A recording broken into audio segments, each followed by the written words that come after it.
Hello, scrapbookers and creative friends. I'm Linda Petuch, Creative Memories Independent Advisor in Jupiter, Florida. Welcome to Thursday Thoughts. Now today, I kind of lost control, and I'm going to share with you how to create some desserts that are typically for the holidays out of paper. These are not edible, but I kind of got to thinking about how important some of our pies are to our dinners. And so that's what I decided. I wanted to play with the papers a bit and came up with a few designs. Little time consuming, some of them, but of course you have the option of not doing it or simplifying it. So let's take a look at what got this whole thing going. Check it out. I want to start with this five-lobed pumpkin because we were very fortunate on November 1st. We were able to have a huge family Thanksgiving. We were missing a couple of people because they weren't feeling well, but we had a huge family from out of town, out of state, out of the country even, who came and had our Thanksgiving. So we had our Thanksgiving on November 1st. And my sister-in-law, one of my sisters-in-law, Aunt Joan, came with a shirt that had a pumpkin on it that had 5 lobes like this. And I said, oh, that reminds me of my pumpkins and candy corn video that I made. And my pumpkins had 3 lobes and these were cut in half. And that inspired me. I said, I definitely have to try that. So that's the first thing I'm going to show you. And I decided I wanted to make this because I take these ridiculous selfies where half of my face is in it. And I, take the people behind me. So I'm going to put the picture of our family here. Sitting at our very big table. We had 17 of us. So I'm going to put a picture of the whole group here on this pumpkin inspired by Aunt Joan. But then I got to thinking about desserts. So let me show you what I came up with for some desserts. Now, it's very much a tradition in the Petuch household to have pumpkin pie. So I decided I wanted to try to make a pumpkin pie. And I do take pictures. I'm not one of those take pictures of food and post them online all the time. But sometimes, for my crops and things like that, I will post them. But I definitely put pictures of our desserts and our foods in our calendar book. So I decided I want to use this one to put pictures of our desserts on here. Now, I want to show you that. Now, this was not complicated compared to the ones I'm going to show you later. This, I was in control. After this, I kind of lost control. So for the pumpkin pie, I used the bronze shimmer paper, and I used this custom cutting system. I believe it's called Scallop Circle, and I just cut it solid out of the bronze shimmer, and that was the crust of the pie. But then to make the pumpkin, this particular cardstock was called Paprika, and I thought it looked the most pumpkin-y, so that's what I used for that. But instead of using the jumbo circle, wasn't quite the right size. So those of you who have fear of this little circle cutter, let me tell you, it was perfect. I had it set at 10 inches, and then that made a perfect size for me to make my pumpkin pie filling. And then all I did was I found the center here, and then I cut with scissors to make my pumpkin pie slice. And I bet you're wondering where that cute little dollop of whipped cream came from. That happens to be the Cloud Border Maker cartridge. What I did was I just punched it by hand, and then I cut it, and then I turned it around and punched the other side. And to me, it suggests a dollop of whipped cream. So we're going to go with that. That's my story, and we're going to stay with it. So there is our pumpkin pie, and you'll see lots of plaid because I do love plaids. And this was an older pack, I believe, maybe Totally Tonal Autumn, or I don't know. It was one of the other Thanksgiving collections that we had, but you'll see a little bit of National Scrapbook Day coming in on here. So you use what you have, of course. But there's my pumpkin pie, ready for some pictures of delicious food. Let's look at the next one.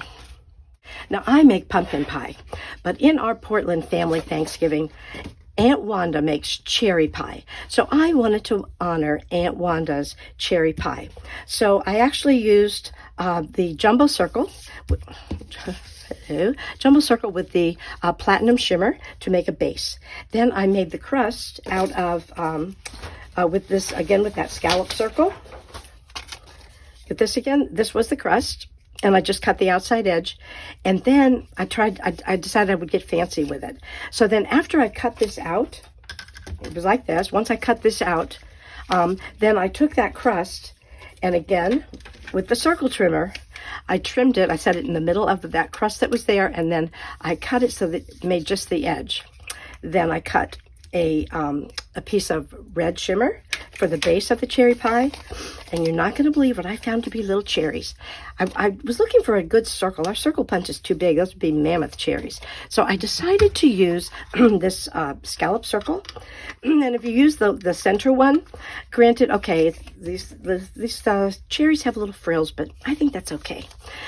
So I cut those, and I punched those out, and I decided to, when I first did it, you couldn't really see them. So then I was working on it at my crop with my croppers, and they said, maybe try some other colors. So that's what I did. So I kind of mixed and matched the reds a little bit. But so those are my cherries. And then after I cut out the crust, that circle that I had left, I cut into strips, and then I simply just interlaced it. Like I used my multi-purpose tool to lift it, and then just like you weave things like the paper, like when you're in school doing that. So then I made that for the apple pie. So now we have apple pie. Now we have Aunt Wanda's cherry pie, her famous cherry pie, and that is ready. So when I get pictures from my Portland family Thanksgiving, then I will put those on here. Which reminds me, we do a shared family album. You could do that on your phone, and you can share different albums. So that's what we do. And then I send them pictures from here. We get pictures from New York. We get pictures from Lithuania, from Portland, all places all over. So that way you can all have photographs from everyone in your family. It really makes it a lot easier. Now, Aunt Wanda is not the only one who famously makes pies for every holiday. This is to represent Uncle Michael's pecan pie. So what I did with this one, I had to make notes on these. Again, used that scallop trimmer, but I made the base to start with. I did a 10-inch circle with, I think that was canary cardstock for the base, like the sauce for the pecans. And then I decided that I would cut this. Let me see if I can match it up. There we go. So I cut it both outside with the red blade and inside with the red blade. Mostly, I only used the red blade on all of these because I wanted that size, because I was going for large pictures here. And then, how did I get these tasty, yummy looking pecans? I went to this punch, which we call the 5-leaf punch, and I found different shades of brown, textures, and so forth. Punched a lot of them. I can't even tell you how many. Then I cut them off the stem, and then I used the repositionable tape runner, my lifter stick, and just plopped them all on there. And again, just to make it look more like a pie and not some kind of strange scallop circle, I cut out the slice of the pie and added the whipped cream. And I did decide to make an extra top edge there, which I popped up. You can't see it, but I can feel it. I popped it up on foam squares here. So I also popped up the whipped cream, Uncle Michael's pecan pie. Now, I didn't want to take over a whole page with everything that I was doing. So I decided I wanted to make a cherry pie, but to make a smaller one. So I used one of my favorite circle punches, and that is this the sunshine mandala that we had came out this summer. So I used that for the bottom crust. And then I cut a red circle. I used I believe it was the largest circle. I used, maybe it was the smallest one. Maybe it was the smallest circle. Yeah, it was the smallest circle with the red blade. So I made the base for the cherries. And then because these were smaller, I decided to use this Border Maker cartridge. And if I can be honest with you, I haven't been feeling real well this week, and I've had like a low-grade fever. Maybe I was hallucinating, maybe I was dreaming, but I actually dreamed about using these and then putting them in the corner like this. I guess it was on my mind because I was in the process of doing this when I wasn't feeling so great. So anyway, I think it turned out really well. So I punched out those cherries, and you can see I used the Mars shimmer and then a red shimmer, and then mixed and matched in there. And how did I make that beautiful lattice? I made that beautiful lattice using the decorative lattice punch, but I didn't use the whole thing. The whole thing was too wide. I didn't want those little curly cues on there. So I want to show you that, I try not to waste anything. So I was punching a lot of bronze, or cutting a lot of bronze shimmer. So what I did was I just punched on the corners of the circles I had cut out. I punched those to get that lattice. Then I simply took my scissors and cut off that rounded edge, and then I pieced them on there. And you can line them up so that they kind of match there, and it looks more like a little lattice cherry pie. Then once I was finished with that, I just folded those little mandala corners down to give it a little bit more dimension. And voila, there we have another cherry pie. I think Aunt Wanda would approve. I think she would like that. Now, before our darling Rasa started making apple galette for us, I used to make an apple crumble. So I decided I wanted to kind of make an apple crumble here. The galette, I could probably make the galette, but I just was running out of time, and I wanted to get this posted for you. So I decided to make the apple galette. I used I think it's the smaller of the rectangles, and I cut it inside red, outside red to make like the top crust. And then I bet you're wondering how I got those wonderful little crumble pieces there.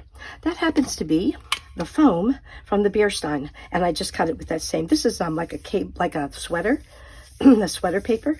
So that's what I used for that. Put a couple apple embellishments on there, totally tonal embellishments on the edges. And the apples. I know you want to know about the apples. Again, you know, I don't want to waste paper. So when I had cut out for the pecan pie, this was the piece I cut out for pecan pie. So I decided to use this straight edge, and I used this. I love this iron gate punch, and I thought, ooh, those could look like apple slices. So that's what I did. I punched those out, and the confetti that comes out of the iron gate, you want to use repositionable tape runner and your lifter stick, and you can line those babies up, put the top crust on, and there you go. I didn't put whipped cream on this because not everybody eats whipped cream on their apple crumble, but I thought it looked delicious just the way it is.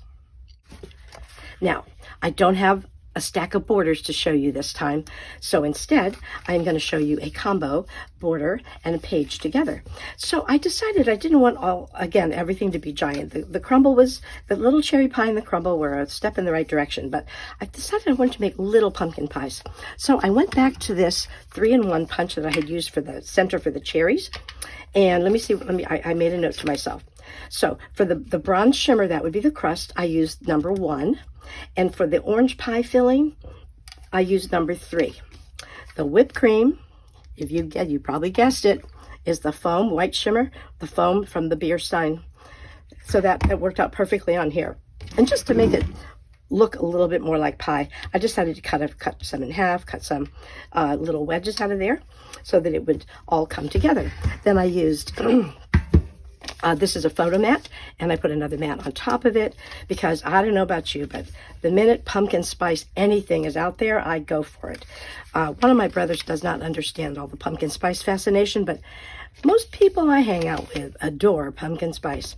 So I'm going to honor that right here with the pumpkin spice everything. And the best thing about pumpkin pie is eating it. So I wanted to put our dine, I cut that out, the dine out of here, same color as the little pies. And then I have a photo mat, and this can be a journaling box, or it could also be a photo mat. But though I think I'm going to write about how most of us in my family love pumpkin spice, but Uncle Jim, he's not so crazy. He doesn't get it, but we love him anyway. It's okay. Well, thank you so much for joining me on this dessert-filled journey. I hope you liked some of those ideas. You might think of a simpler way to do them. It was kind of like a treasure hunt for me, looking at the different punches and things and trying to imagine what would look like some of the ingredients to the pies and so forth. If you have ideas you want to share with me, please put them in the comments below. And if you have any questions, comments below. If you have not subscribed to my channel, I would appreciate you doing that. I'm getting closer to 1,000. Thank you, those of you who have subscribed. So this is still a week before Thanksgiving, so I hope you have a wonderful Thanksgiving. I do not expect you to watch Thursday Thoughts on Thanksgiving, but if you do, that's lovely. Watch it whenever you can. Until next time, have a fabulous Thanksgiving, eat lots of pie, and happy scrapbooking.